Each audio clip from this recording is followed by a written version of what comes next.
Assalamualaikum warahmatullahi wabarakatuh. Saat ini saya sedang berada di Rumah Quran Khadijah, Gelanggang. Bersama saya, pimpinan Rumah Quran Ustadz Helmi, yang baru saja melaksanakan pengumpulan anak yatim di sekitaran Biren dalam rangka wisata bersama anak yatim seluruh Biren dalam rangka memaknai hari lahirnya Nabi dengan membaikkan anak yatim.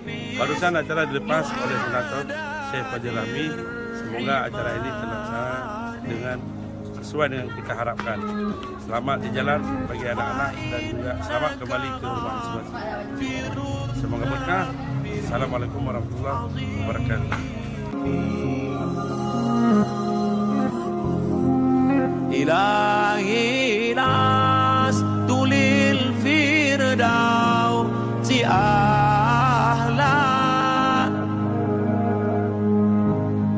wala aqwa ala naril jahim.